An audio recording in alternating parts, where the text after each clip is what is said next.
What's up everybody, my name is Gunnyboy and today I'm going to be showing you how to make a replica of the Medi-Gun, yeah, from Team Fortress 2. Here I've printed out a little picture of the Medi-Gun, and here I drew it in life size. And so this is a very different project because it's made of a few parts, but mostly a bunch of tubes, and it's really complicated, but I'm going to see what I can do with it. First I'm going to saw out this grip.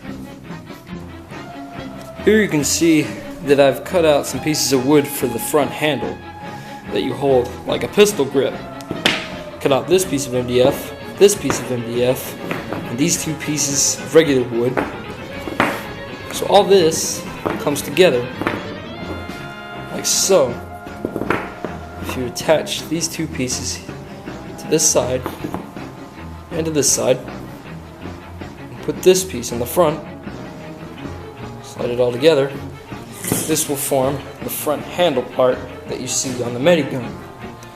And this piece of PVC slides into this circular hole there, forming the beginning of the Medi-Gun's front end. Now I'm gluing the whole thing together. Look at all these clamps. It's beautiful.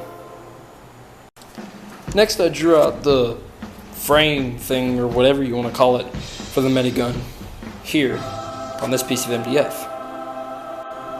Next I sawed two more of these frame pieces and glued them together to make the frame.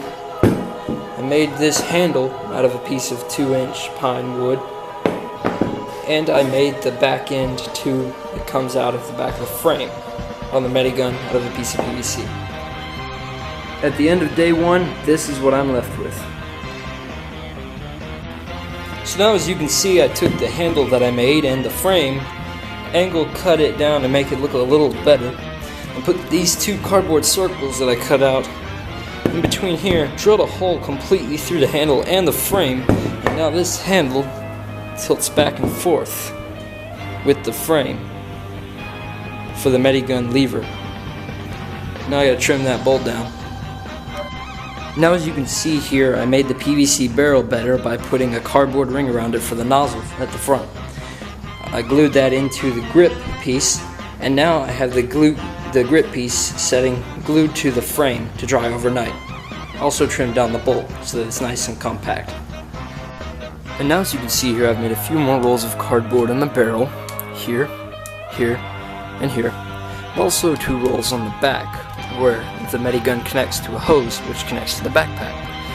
I've also sanded down everything nice and smooth, including this handle, which I hadn't sanded before.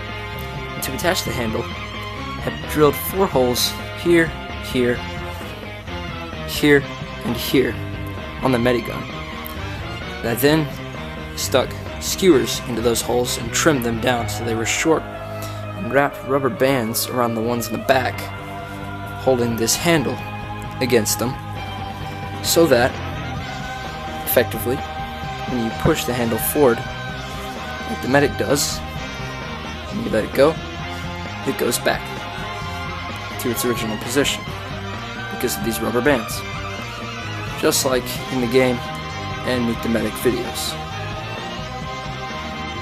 Then I made the electrical wiring that you see on the Medi-Gun out of 2 pieces of galvanized steel that I hand bent into this shape, and then drilled a hole, stuck both in the hole, and hot glued them and taped them to the frame and the grip of the Medi-Gun.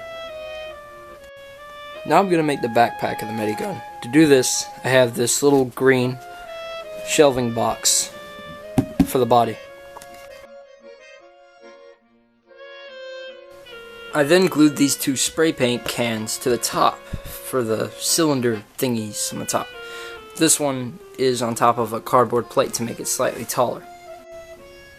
To make the angle that you see on the right side of the Medi-Pack, I cut off this corner all the way down the side using a jigsaw, and took a piece of cardboard and hot glued it over the hole. Next, I took a 2-liter soda bottle and wrapped some paper around it to make the fire extinguisher that you see on the side of the med pack. I then rolled up a piece of cardboard and stuck it down the tube of the cap end on the 2-liter for the nozzle. I then made the rest of the valve fixture out of some cardboard tubing and a cardboard wheel. Finally, I cut a cardboard circle out and capped the end of the extinguisher. Then I took another circle and put it over the cap to create this final part of the fire extinguisher. Next, I cut out and glued some cardboard bars to the top and bottom of the Medi-Pack and attached the extinguisher with some hot glue after wrapping the cardboard band around it. To make the hose connecting the backpack and the Medi-Gun, I got a pool hose from the hardware store for 16 bucks. The hose is exactly 4 feet long. I cut a hole in the bottom of the backpack, stuck the hose in through the hole, and then made a cardboard cylinder around it, as you see in the picture of the Medi-Pack. I also made this little fixture on the side of the pack that you see out of some cardboard and paper. So as you can see, I spray painted the Medi-Gun flat black, and I spray painted the Medi-Pack primer gray. So I'm just going to let this dry, but so far it looks so good, and I'll work on it tomorrow. Alright guys, so this will complete my tutorial video for how to make the Medic's Medi-Gun from Team Fortress 2. As you can see, I painted the whole thing this nice cherry red on the Medi-Gun, the little body part here, and I painted the backpack white and red along with this fire extinguisher, which is really a soda bottle, on the back of this. And yeah, goes well with my Red Team Medic Amputator bone saw. So if you'd like to see some of my other videos, just head over to my channel. I've made 10 more, and I've made a lot more props, and there's more to come. So yeah, thanks for watching. I hope that this helps anyone who wanted to build the Medi-Gun. I know there are a lot of people on the internet who did. So yeah, I hope this will help everyone, and be the medic. Be the medic.